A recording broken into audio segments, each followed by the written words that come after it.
Assalamu alaikum, dear students, and welcome back to Engineering Geology. Today we are gonna have our lecture number 11.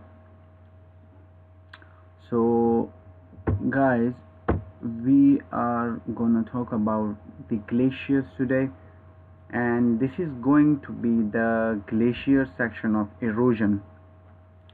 So we have talked about weathering. What is weathering? Weathering is the breaking down by physical or chemical means of a rock. So now what is erosion?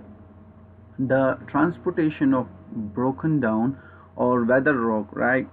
So weathering is the breaking down of rock and erosion is the transportation of it.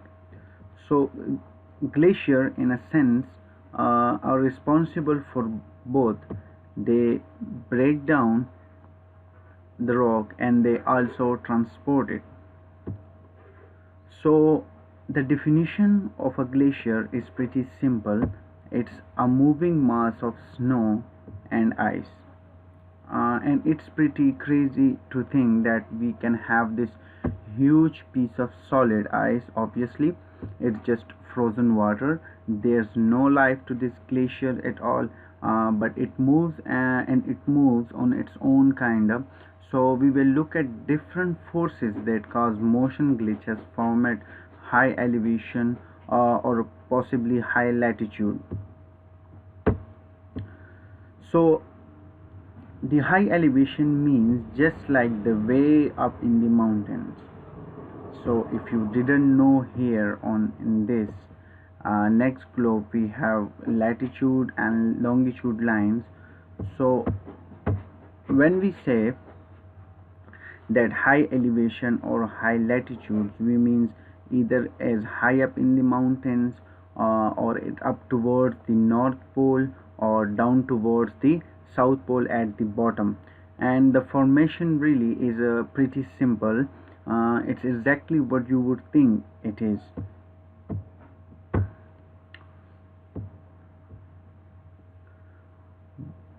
We are just breaking down into a few easy steps. First of all, you gotta have winter snow. The winter snow accumulation or the amount that actually fall exceeds or it's greater than the summer melt off. We get this old ice, it accumulates, and that's how it forms.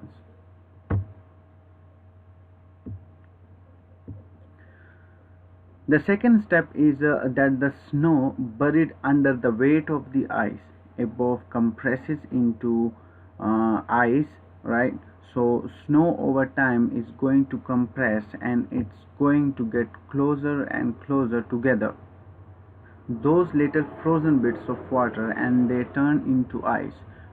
We can see this outside on the road of hilly areas where there is snowfall, and if you walk down the road it's all gonna be pretty much ice because it's been compacted pretty well for a pretty long time. So we have a bunch of snow, it's compacted and compressed into ice, and eventually we are gonna get enough pressure that causes the ice to flow like a thick liquid. We call it this the plastic flow.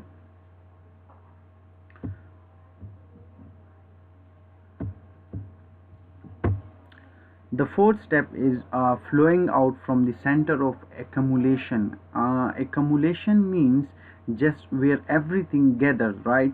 So wherever all the snow gathers, it is going to move away from the center. The ice is pushed or downhill as the result is, excuse me, whatever is underneath it becomes eroded, whether it is breaks it down and it transport the material with it. So those were the four steps, right? Very simple, very easy. We start with the whole bunch of snow. We get more than what actually melts off during the summer. It compresses and turns into ice. That pressure causes it to flow and it flows outward, or in case of alpine glaciers, downhill, and the result is if you roads and land under it. Okay, so this take us into a different types of glaciers.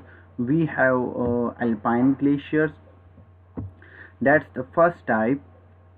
Alpine just means that in the mountain.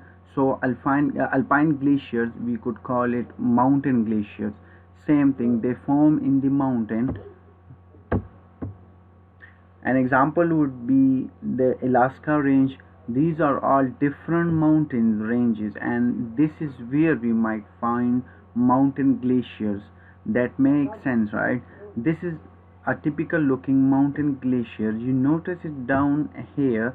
There is not much snow. So what does that mean? It probably means that it's summertime, or at least a warm time of the year, and there's still snow up here. So the winter snow exceeds summer melt off, right?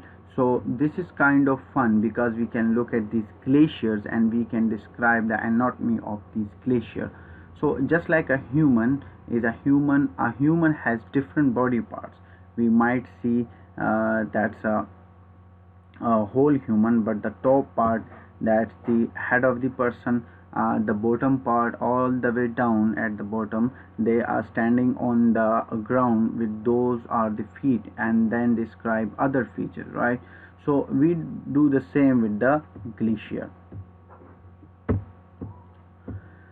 So the zone of accumulation is the area where the snow actually accumulates in the ice. Forms sometime we may have a glacier flowing through an area, and there may not actually even be any snow in that area. So that's not the zone of accumulation. The zone of accumulation is wherever this glacier is forming, which could be in some cases mile away. And the other main area, we are looking at the zone of wastage. Okay, that's the area where the snow and the ice melt. That's pretty easy to think of, right? Accumulation means where something gathers, so that tell us where the snow is gathering, and it creates this glacier. And wastage, waste, this just means like to waste. And so where is this glacier wasting away?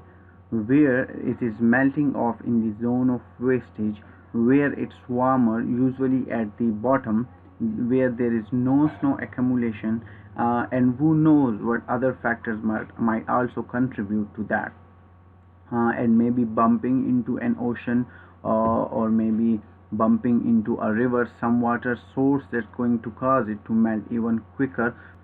So some good vocab terms, the word plucking. Look at this picture right here. You can see this person standing there, and you can see this big chunk of a rock sitting there, right?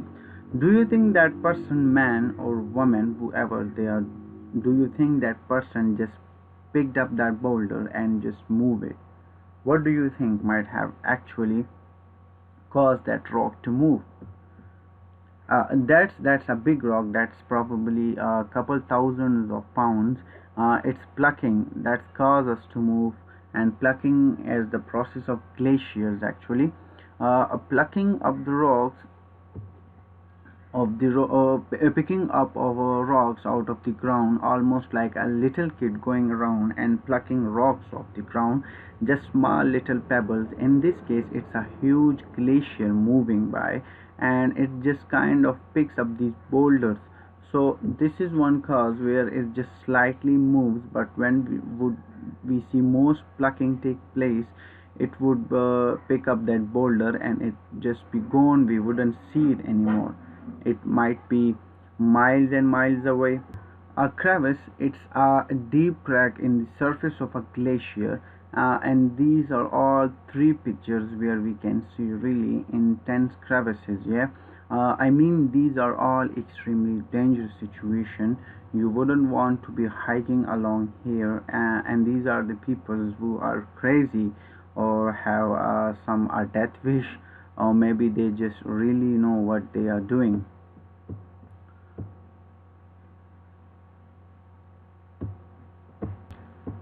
but you have to be very careful when you see these crevices can go down hundred of feet, and they usually lead to a pretty cold river at the bottom of a glacier. So the definition is a deep crack in the surface of a glacier. Now what we see here is a kind of what's left behind from a glacier. As it moves through this, it might be at the bottom of the mountain. Imagine that up here we have just this big mountain drawn in the right, and this glacier moves down the mountain and stops right here. We got something called the terminal moraine. What is terminal? Terminal means, what is terminal?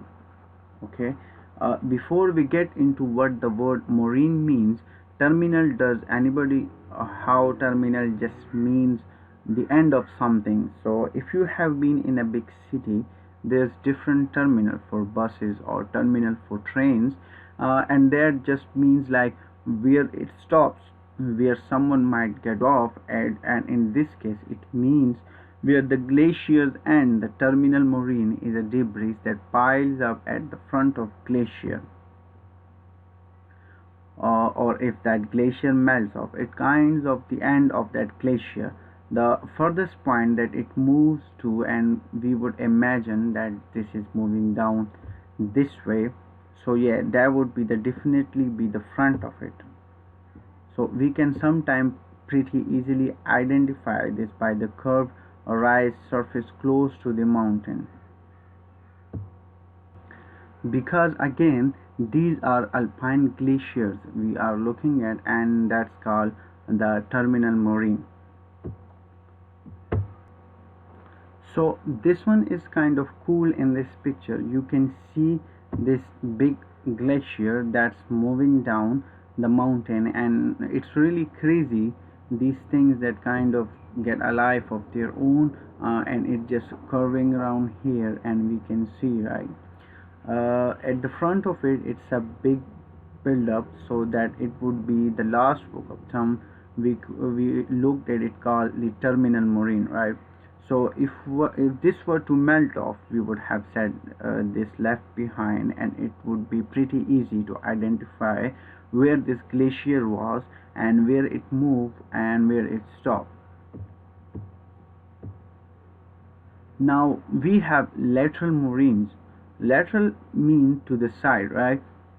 That's literally what it means. If you have played football before or you watch football, they talk about the laterals and football all the time, and it means pitching the ball to the side. Anyway, this is the debris that as the glacier is moving down, it piles up on the side of the glacier. So we can see the terminal moraine, and we can also see the lateral moraines. We can see this buildup of silt and sand and huge boulders that all piled up along the side glaciers. Glaciers are not very picky and choosy. They just picked up whatever is there in front of them, no matter how big, no matter how small it is, and they just move it.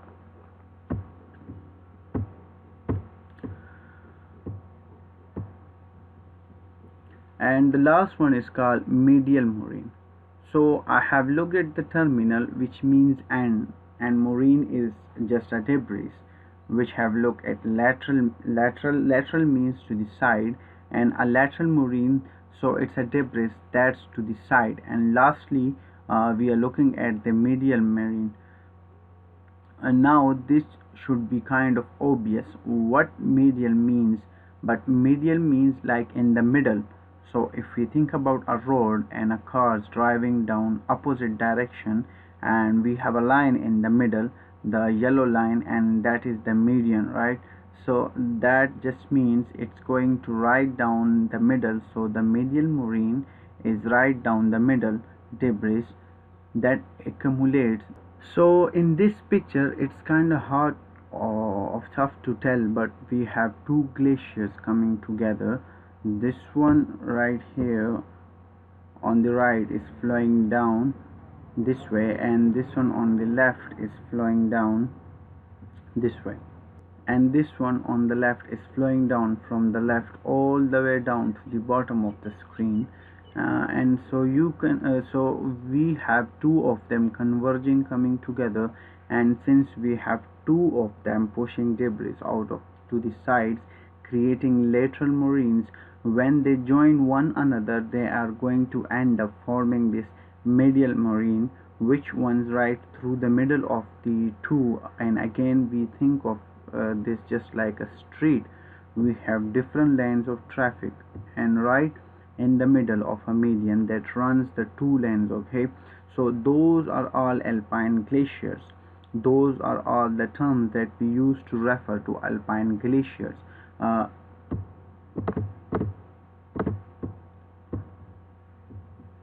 Here's a nice pretty picture of an alpine glacier, and we can see several different types of marine here.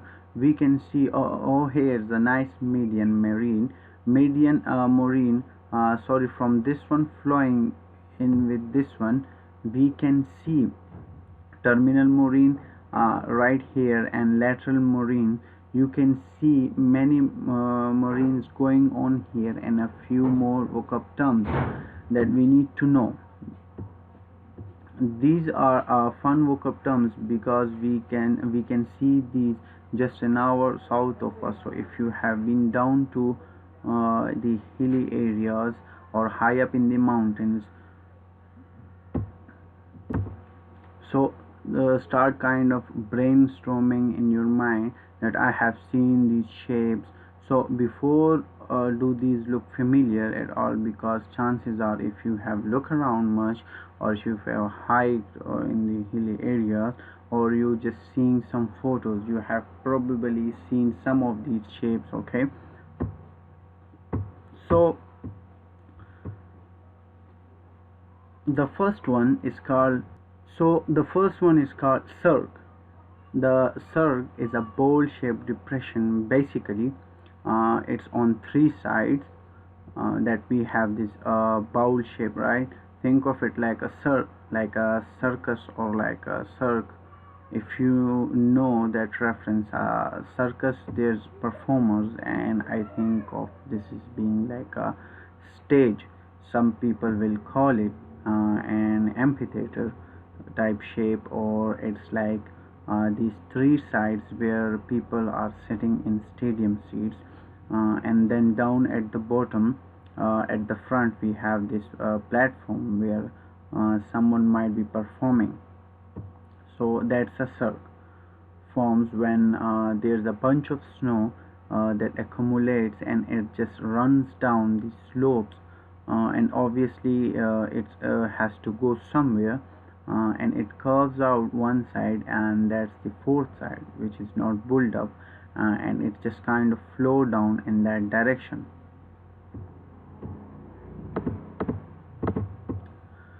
That's a cirque here. Another picture of cirque. All right, so we can see the snow and ice has accumulated, and that's created glaciers, and it flows down. We can imagine which direction would be flowing down from all sides, and eventually it's going to flow right. What's that? Right, this body of water, and if it's ocean or river, lake, whatever it may be, it's gonna flow right down into that. The next one is a reed. A reed, we call that a reed. Okay, a reed, we can see this arrow at the top pointing right to the fine little point. It is a sharp knife that like a bridge that connects separate glacial valleys. Glacial erosion is happening on two sides. So yeah, this is just a ridge. It's just a knife blade. Basically, it's very fine, very thin. You would not want to hike along this ridge. It would be really difficult.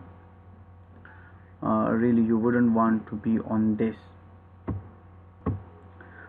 That's look pretty difficult to navigate. Anyway, on there. But here's another photo of an reed. We can see this really shiny sharp ridge at the top, that created by two separate valleys of glacier moving through it.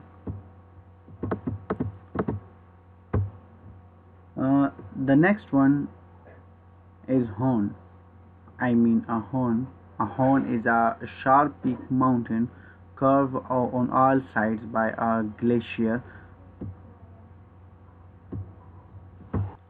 A horn is a sharp peak mountain carved on all sides by a glacier. So, for obvious reasons, it's called a horn.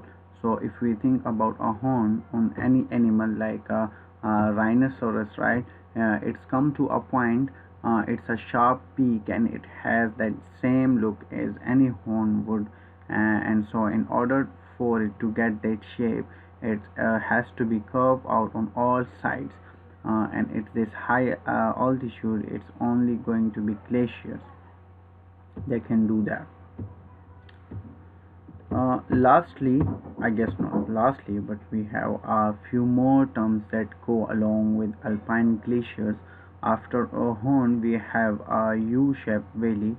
A U-shaped valley, but we are always going to see caused by a glacier or several glaciers. So we have looked at the streams and we have looked at surface water. We talk about the shape that streams and surface waters are going to make in the ground, right? So if we have a really fast running river running through a mountain, it's moving very fast and cutting through that rock or soil or whatever that surface is. Now even when we have slower running streams, it's still going to be moved v-shaped than what we would see with a glacier. A glacier moves very slowly, it spreads out, and in doing it's going to create a really wide, really U-shaped valley.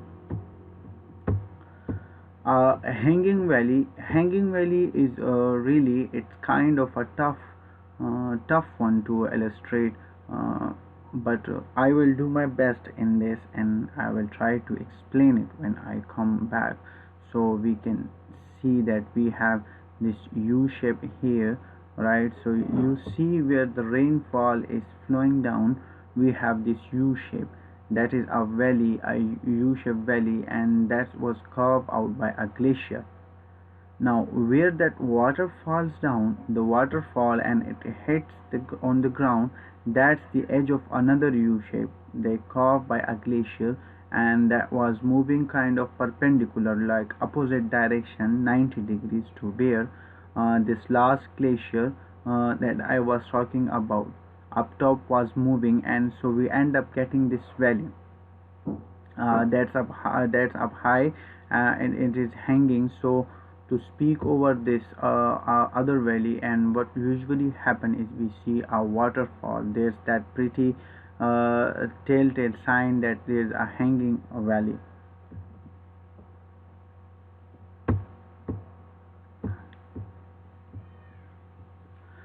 We are looking at the turn. A turn is a lake. It's a lake that has a three-sided mountain, right? Around it, and so it's basically like a circle with a lake in the middle. Here we can see that there is this lake, and we can see this ridge on the backside. And the picture doesn't completely show up, but it kind of you shapes round into right in front of us. This foreground finish of the turn, and it's a circle with a lake at the bottom. Now what I want you to guys now what I want you to guys to do is pull out a piece of paper, okay? And on that piece of paper, I want you to go ahead and label 1, 2, 3, 4, and 5, okay? 1, 2, 3, 4, and 5. I want you to do this for number 1, identify what these are. Now it says paternoster legs. That's something different, but these are legs here.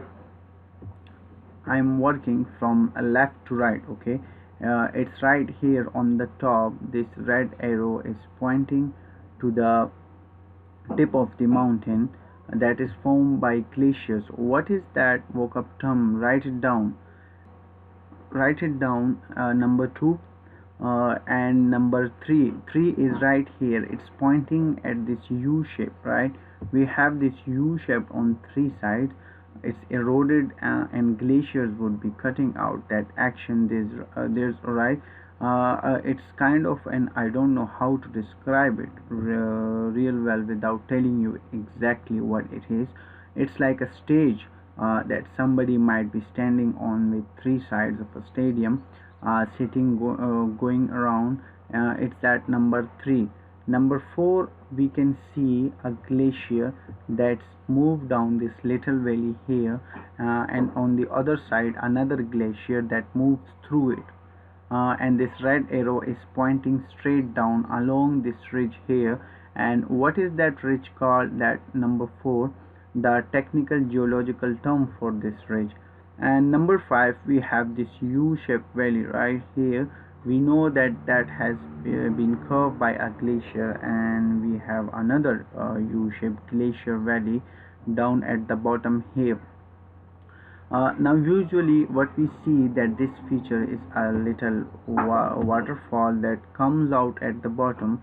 So number 5 down here at the bottom, and on the right, what is that geological term? So let's go ahead and move on. So those all are alpine glaciers. Alpine meanings in the mountain. So these are all glaciers that form in the mountains. All those terminologies, vocabulary terms, different sections that we label of the glaciers, those are all relating to the alpine glaciers. And that would be all for today's lectures. Inshallah, in our next lecture we will discuss about the second type of glacier. Thank you so much.